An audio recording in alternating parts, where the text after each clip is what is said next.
demostrará Lee, su amor y aprende, lealtad. vive, En el diario estudio de comparte. nuestra lección y la palabra viva de Jesús. Sí, diariamente estudiaré mi lección con fidelidad, oración y fe. Asistiré cada sábado con emoción y una grata ofrenda traeré. Hola amigos, bienvenidos a Orientaciones para Maestros de Escuela Sabática. El tema de hoy se titula El Espíritu Santo y el fruto del Espíritu. Nuestro título se basa en el planteamiento que hace Pablo en Gálatas capítulo 5. A los que son maestros de la escuela sabática y dirigirán el repaso de esta lección, les recomiendo que primero inviertan unos pocos minutos en clarificar algunas dudas que presenta este tema para luego pasar a comentar y dialogar con los alumnos respecto a la importancia de cada uno de los frutos del Espíritu. Como son 9 las virtudes o frutos para comentar y tenemos escasos minutos para ello, me parece que usted como maestro con mucha oración debiera seleccionar solamente algunos de ellos para tratar con los alumnos, no dejando de plantear preguntas que permitan el diálogo y la reflexión y haciendo llamados a que sus alumnos entreguen sus vidas a la dirección de Dios y obra del Espíritu Santo. Por mi parte, yo haré lo mismo y les propongo los siguientes comentarios. Por ejemplo, algunas personas confunden lo que la Biblia llama dones del Espíritu con el fruto del Espíritu. Aclaremos primero esto. Los dones del Espíritu Santo son dones que podemos considerar como talentos o capacidades que nos son otorgados de parte de Dios para servir a los demás.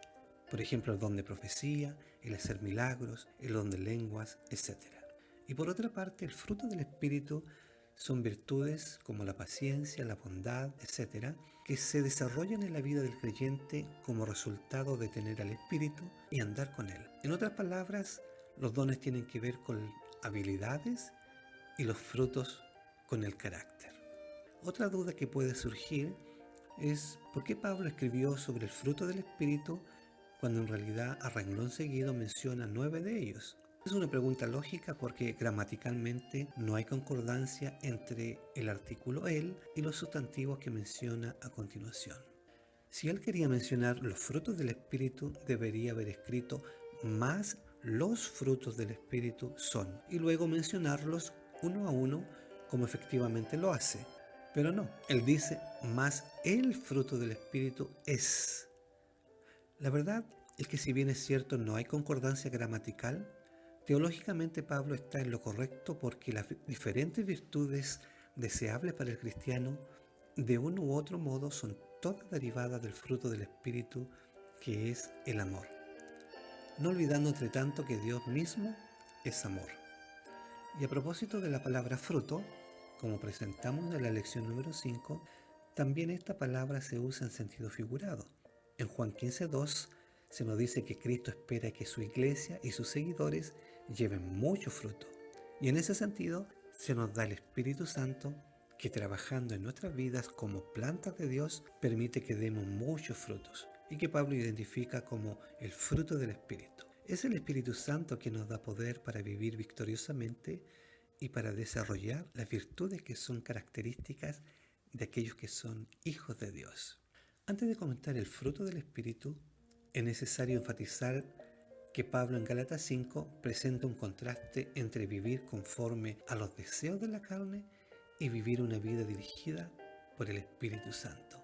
Las obras de la carne, según Pablo, son las pasiones del corazón humano, tales como el adulterio, fornicación, inmundicia, lascivia, idolatría, hechicería, enemistades, pleitos, celos, iras, contiendas, disensiones, herejías, envidias, homicidios, borracheras, orgías y cosas semejantes a estas.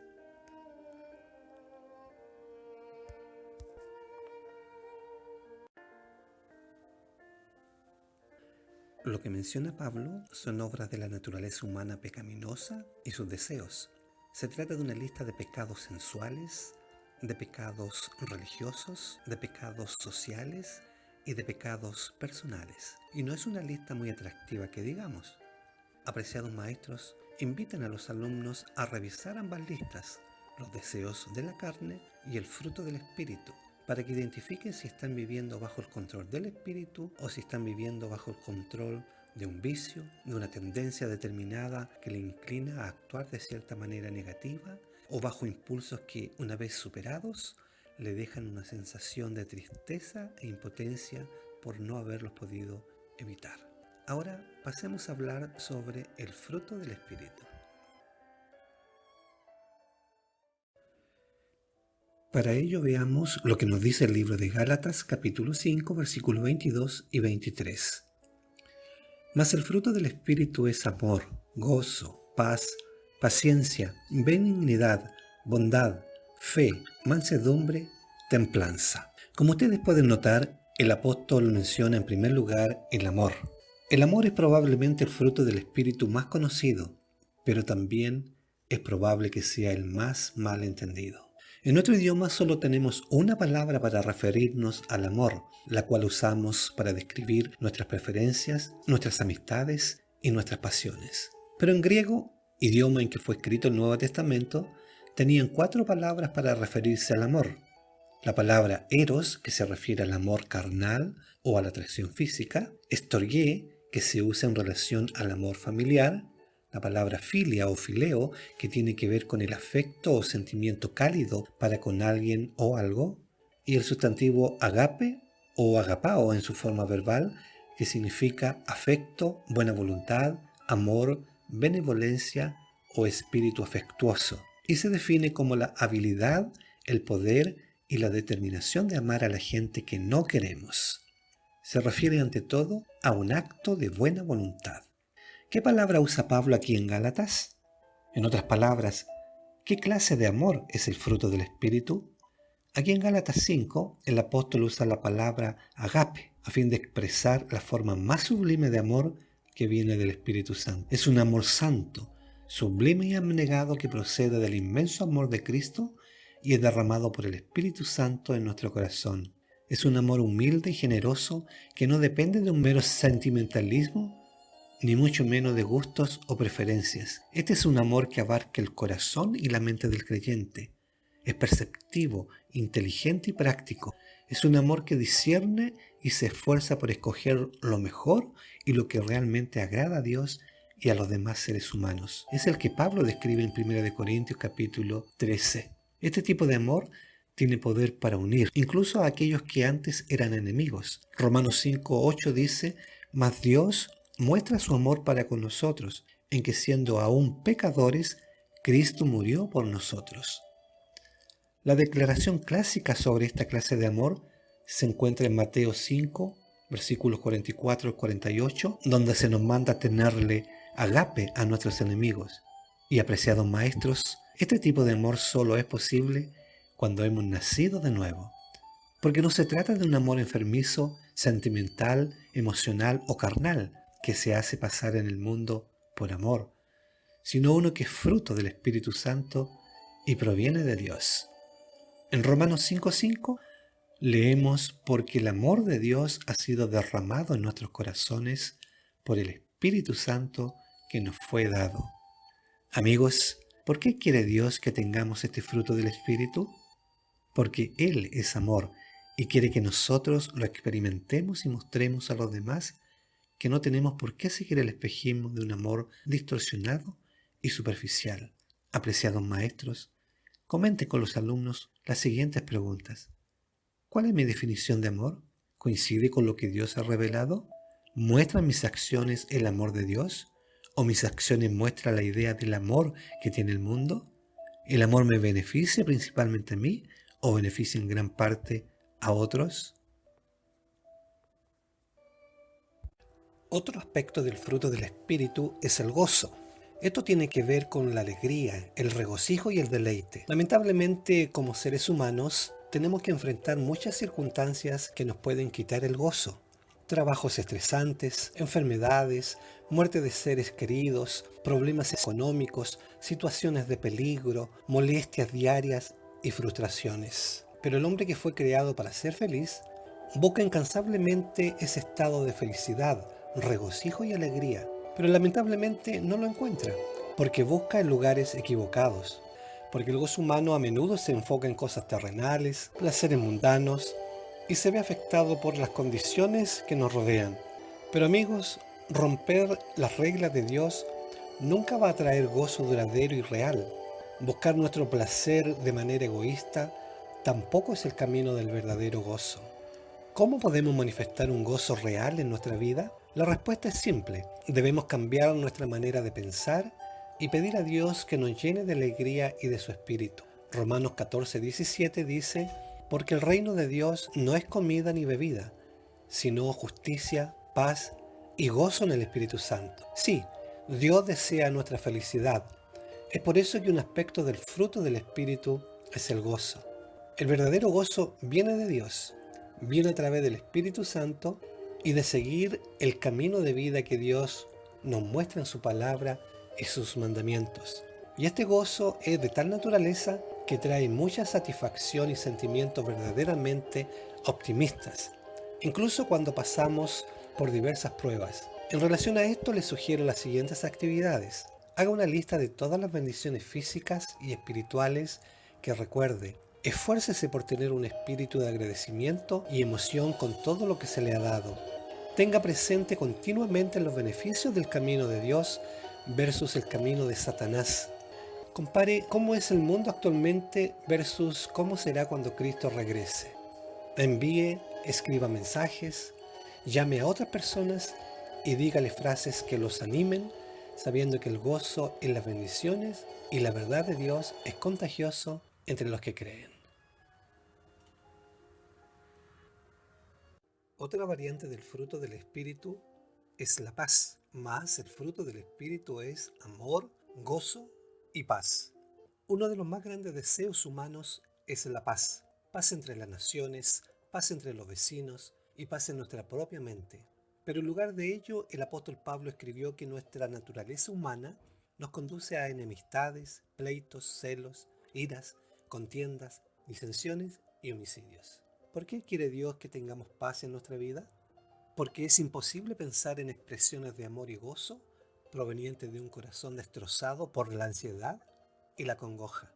El amor, el gozo y la paz siempre tienen que ir juntos. Cuando estos tres se encuentran en acción, entonces el Espíritu Santo los usa para desarrollar las demás facetas del fruto. Amigos, la paz es más duradera que el gozo y llega como resultado de ser justificados por la fe en nuestro Señor Jesucristo. ¿A qué se refiere la Biblia cuando habla de la paz como fruto del Espíritu? La palabra que Pablo utiliza para paz es la palabra griega eirene, que se utiliza como sinónimo del hebreo shalom y significa no solo libertad de problemas, sino todo lo que implica el máximo bien para el hombre.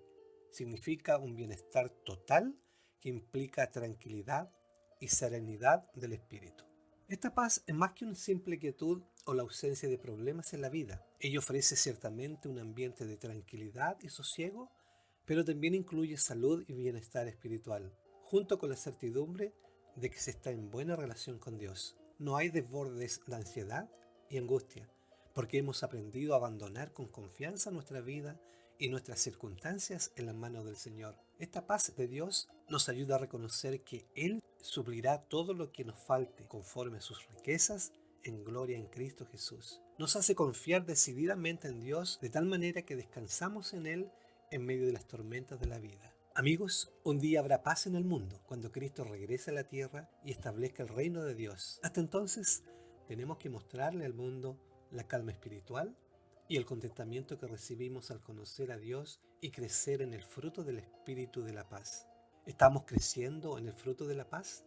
Para saberlo, hágase preguntas tales como: cuando surge un conflicto, ¿trato de apaciguarlo o lo atizo más? Al pensar en las interacciones específicas con otros, pregúntese: ¿mando correos electrónicos? ¿Posteo algo en Facebook? ¿Llamo por teléfono? ¿Converso y me comporto de tal forma que promuevo la paz o las contiendas? El siguiente aspecto del fruto del Espíritu es la paciencia. ¿Qué es paciencia? Es cuando toleramos a los demás, pasamos por alto sus errores y acciones desconsideradas y sinceramente los perdonamos por sus ofensas reales o imaginarias contra nosotros. Significa aguantar a otros o soportar ciertas características aun cuando no sean fáciles. ¿Por qué quiere Dios que seamos pacientes? De la misma manera que ocurre con los otros frutos del Espíritu, Dios quiere que seamos como Él. Dios se preocupa por toda la humanidad y lo hace con una compasión impresionante, misericordia y paciencia. Hoy en día, pocos consideran que la paciencia sea una virtud. No queremos esperar y definitivamente no queremos sufrir. ¿Por qué Dios quiere que seamos pacientes? De la misma manera que ocurre con los otros frutos del Espíritu, Dios quiere que seamos como Él. Dios se preocupa por toda la humanidad y lo hace con una compasión impresionante, misericordia y paciencia.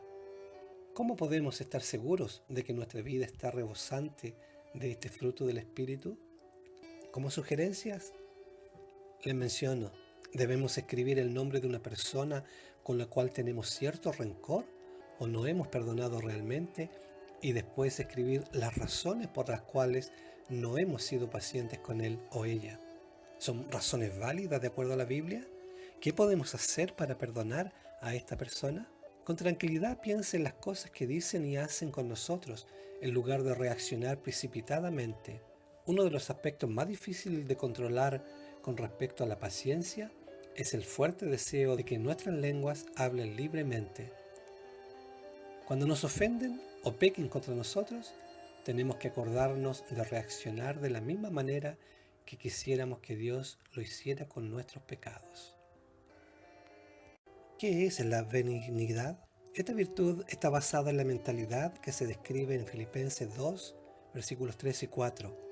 Nada hagáis por contienda o por vanagloria, antes bien, con humildad, estimando a los demás como superiores a él mismo, no mirando cada uno lo suyo propio, sino cada cual también por lo de los otros. Benignidad es darnos humildemente en amor y misericordia a las personas que de pronto no podrán darnos nada a cambio, a personas que a veces no lo merecen y a personas que por lo general no nos van a agradecer por ello. Benignidad básicamente significa hacer obras pensadas para los demás. Esta palabra se usa constantemente en el Antiguo Testamento para referirse a que Dios es bueno. Amigos, nuestro mundo está lleno de personas cortantes, personas que insultan a los que están a su alrededor, no le abren la puerta a las señoras de edad ni a los que van con paquetes. Se ríen de las desgracias de los demás y tratan de mostrar su superioridad pasando por encima de los demás. Pero Dios quiere que sus hijos sean la luz del mundo, sal de la tierra, que reflejen su carácter de amor y que reflejen su compasión, misericordia y benignidad. Los que se dejan guiar por su espíritu dan como fruto la benignidad. Les dejo algunas preguntas para comentar y reflexionar al respecto. Número 1. ¿La benignidad que muestro a los demás refleja la que Dios tiene conmigo? Número 2. ¿Busco algo a cambio con la benignidad que muestro o es genuina? Y número 3. ¿Mis acciones benignas llevan consigo misericordia, amor y compasión? Y número 4. ¿Cuánto sacrifico por los demás en lugar de ser egoísta? Amigos, ¿cómo podemos mostrar más benignidad? A veces las pequeñas cosas son las que cuentan más. Algunos ejemplos que demuestran benignidad son: elogia a la gente de manera sincera para alegrarles el día. Interactúe con los extraños en vez de pasar de largo o mirar al piso. Ábrales la puerta, sonría, salude, ayúdeles a llevar algo. Siéntese y hable con personas que claramente no quieren estar solas. Número 3. Hágale un espacio a la benignidad en su personalidad y su rutina diaria. Esto puede implicar cambios en sus rutinas, dedicarle más tiempo a los demás y desarrollar una actividad de servicio. No va a cambiar de la noche a la mañana, pero entre más piense en manifestar benignidad, su vida diaria estará más influenciada por esos pensamientos. Número 4. No desaproveche las oportunidades para manifestar benignidad. Diariamente se presentan varias. Si usted está preparado para ellas, entonces podrá aprovecharlas todas. Si pierde alguna, entonces esfuércese para manifestarla en la próxima oportunidad que se le presente. Finalmente podemos decir, la benignidad no es un intento egoísta para que logremos algo. Es una muestra de misericordia y amor con otros seres humanos sin pensar en recibir nada a cambio. Debemos desarrollar el mismo amor y la benignidad que Dios tiene por nosotros. Otro fruto del Espíritu es la bondad. ¿Por qué Dios quiere que manifestemos bondad? Porque Él es bueno y quiere que crezcamos en el fruto del Espíritu de la bondad para que seamos como Él. También porque es bueno para nosotros y para los que nos rodean. Dios quiere que la tierra esté llena de su bondad. ¿Cómo podemos estar seguros de que estamos mostrando la bondad de Dios? Ore para poder entender y discernir de manera acertada entre las versiones tergiversadas de bondad que vemos a nuestro alrededor todos los días y la verdadera bondad que viene de Dios. Analicemos las posibilidades en la vida a la luz de los dos mandamientos más importantes. Pregúntese, cuando hago esto, ¿estoy amando a Dios con toda mi fuerza y todo mi corazón? ¿Y cuando hago esto, estoy amando a mi prójimo como a mí mismo? Nuestro ejemplo perfecto de bondad y de este fruto del Espíritu es Jesucristo, quien está dispuesto a ayudarnos y concedernos su Santo Espíritu para que seamos amantes y bondadosos. Usemos todo su ejemplo y su ayuda para luchar y crecer en el fruto del Espíritu de la bondad. En este punto considere las siguientes preguntas para comentar y reflexionar. Número 1. ¿Lo bueno que hago está basado en los estatutos que Dios tiene en la Biblia o en principios de esta sociedad y principios que yo he creado? Número 2. ¿Pensaría Dios que lo que voy a hacer es bueno? Si la respuesta es sí, ¿qué evidencia hay en la Biblia que reafirme esto? Y número 3. ¿Soy justo? ¿Soy imparcial? ¿Soy fiel con los mandamientos de Dios? ¿Soy generoso para hacer el bien a los demás? El séptimo aspecto del fruto del Espíritu es la fe y la fidelidad. En la versión Reina Valera 1960 leemos más el fruto del Espíritu es amor, gozo, paz, paciencia, benignidad, bondad, fe. La palabra griega traducida como fe es pistis, que también puede traducirse como fidelidad, de modo que este fruto puede entenderse en ambos sentidos. ¿Por qué quiere Dios que le demostremos lealtad? Hoy en día la lealtad no es una cualidad común.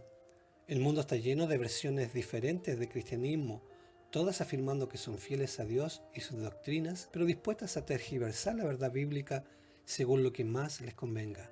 Y a nivel personal, la infidelidad y deslealtad están simplemente fuera de control. Sin duda, Cristo sabía lo que decía cuando preguntó si al venir el Hijo del Hombre hallará fe en la tierra. Lucas 18:8. Afortunadamente, Dios no ha dejado de ser fiel a su pueblo ni de esperar fidelidad por parte de ellos. Tal como sucede con todo el fruto del Espíritu, Dios hace su parte y espera reciprocidad. Espera que este fruto del Espíritu se manifieste abundantemente también. ¿Cómo podemos demostrar nuestra fidelidad? La mejor manera de demostrar nuestra fidelidad a Dios es permitir que su palabra moldee nuestros pensamientos, palabras y acciones. Le sugiero las siguientes actividades. Haga una lista de las razones por las que cree y si le falta evidencia espiritual en algún aspecto de su vida, estudie, ore y medite para fortalecer su fe en esa área específica. Recuerde y reflexione en la fidelidad de Dios para protegernos y proveernos de lo necesario, perdonar nuestros pecados y mantener sus promesas de vida eterna y la venida de su futuro reino de paz. Su fidelidad puede ser una gran fuente de inspiración para serle fiel. Haga de Dios y los demás su prioridad. Puede comenzar por hacer una lista de sus relaciones y compromisos. Evalúe objetivamente qué tan fiel ha sido y elimine de su vida cualquier acción o actitud desleal. Y amigos, usen alguna de las siguientes preguntas para comentar y reflexionar con sus alumnos. Número 1. ¿Qué tan leal soy a Dios? ¿Es Dios lo primero en mi vida? Si es así, ¿cómo lo demuestro? Número 2. ¿Qué me impide ser fiel a Dios y por qué me cuesta confiar en Él? Número 3. ¿Me conformo con tener evidencia espiritual o siempre necesito pruebas físicas para creer? Y número 4. ¿Demuestro fidelidad a Dios en todo lo que hago? ¿Cómo puedo cambiar las cosas en que no? El siguiente aspecto del fruto del Espíritu es la mansedumbre. Algunos ven la mansedumbre como debilidad, cobardía o falta de liderazgo. Porque las personas mansas no son alborotadoras, ni buscapleitos, ni egoístamente agresivas. Más bien sirven con un espíritu dócil. El mejor ejemplo lo tenemos en Jesucristo, quien además nos dice: llevad mi yugo entre vosotros y aprended de mí, que soy manso y humilde de corazón, y hallaréis descanso para vuestras almas. Mateo 11:29. El apóstol Pablo reforzó esta idea en 2 Corintios 10:1 al decir: yo, Pablo, os ruego por la mansedumbre y ternura de Cristo. Entonces, ¿qué es la mansedumbre? Es la actitud humilde y tierna de querer ayudar a otras personas en vez de querer ser superior a ellos. Esta actitud proviene de un espíritu de amor real por el individuo, teniendo una verdadera y genuina preocupación por su bienestar. Esta actitud se muestra en la forma en que pensamos de los demás y los tratamos y en lo que les decimos. Y sin duda, es otro aspecto del fruto del Espíritu. ¿Por qué quiere Dios que demostremos mansedumbre? Hay varias razones. Dios es abrumadoramente amable con nosotros cuando pecamos y necesitamos corrección. Y Él espera que nosotros seamos igual con las demás personas. También la mansedumbre le muestra al mundo que el camino de los encuentros violentos y las situaciones regidas por las emociones no son las mejores. Dios también quiere que mostremos mansedumbre porque los seres humanos necesitan un toque amable para poder cambiar verdaderamente sus vidas y volverse a Dios. ¿Cómo podemos mostrar mayor mansedumbre? Actualmente los ejemplos de mansedumbre son cada vez más escasos. ¿Cómo mantenernos por encima de este mundo cruel, duro y airado que nos rodea? Número 1. Después de un arrebato emocional o de vociferar, discúlpese cuanto antes. Somos seres humanos con emociones muy poderosas y esto nos puede pasar. Pero una persona mansa se dará cuenta que las cosas que dijo podrían haber afectado a otras personas y pedirá perdón. Número 2. Recordemos la mansedumbre de Dios con nosotros. Número 3. Pensemos qué refleja nuestra actitud. Otro aspecto del fruto del Espíritu es la temperancia, dominio propio o templanza. La palabra griega usada aquí es enkateia, que significa el control de uno mismo, conocido también como dominio propio. Esta es una de las virtudes cristianas cardinales donde se nos amonesta a ser moderados y equilibrados en nuestra conducta. Es el control propio en el pensamiento, en nuestro enojo y en nuestro hablar. El apóstol Pablo emplea el término en relación con el obrar del Espíritu de Dios, así que no ensalza la voluntad del hombre natural, sino que nos hace ver que la vida espiritual abarca el control de las pasiones y los impulsos que son propios del viejo hombre. ¿Por qué quiere Dios que tengamos dominio propio? La razón por la cual quiere Dios que crezcamos en dominio propio tiene que ver con el resto del fruto del Espíritu, descrito en Gálatas 5, 22 y 23 y comentado anteriormente. ¿Cómo encaja el dominio propio en todos los aspectos del fruto? Número 1. Necesitamos dominio propio para demostrar amor verdadero en vez de deseo o infatuación, para amar a los demás, no como el mundo ama, sino como Cristo amó. Número 2. Necesitamos dominio propio para tener gozo en medio de las dificultades de la vida. Número 3. Necesitamos dominio propio para llevarnos bien con los demás y buscar la paz en lugar de ser conflictivos. Número 4. Necesitamos dominio propio para soportar a los demás con paciencia en lugar de criticarlos. No es fácil ser paciente para con todos, según nos plantea 1 de Tesalonicenses 5:14. Número 5. Necesitamos dominio propio para no solo buscar automáticamente nuestro bienestar, sino ser benignos y también buscar el bienestar de los demás. Número 6. Necesitamos dominio propio para hacer lo bueno y escoger entrar por la puerta angosta que lleva a la vida en lugar de la puerta ancha que lleva a la destrucción. Número 7. Necesitamos dominio propio para permanecer fieles y no dejar que los burladores debiliten nuestra fe con sus mofas. Y número 8. Necesitamos dominio propio para ser siervos mansos del Señor y mostrar compasión y misericordia con amor verdadero, como Dios lo hace con nosotros. Amigos, como conclusión general, podemos decir que necesitamos el Espíritu Santo obrando en nuestras vidas. El fruto del Espíritu es tener una disposición cariñosa y amante, un espíritu radiante y un temperamento alegre, una mente calma y una actitud sosegada, paciencia tolerante, ante circunstancias provocadoras y personas difíciles, perspicacia comprensiva y una actitud servicial discreta, justicia generosa y profunda caridad, lealtad y confiabilidad bajo toda circunstancia, humildad que se olvida del yo antes del gozo de los demás y en todas las cosas dominio propio y autocontrol, que es la nota final del perfeccionamiento. Que Dios les bendiga y si Dios quiere nos encontramos en un próximo estudio.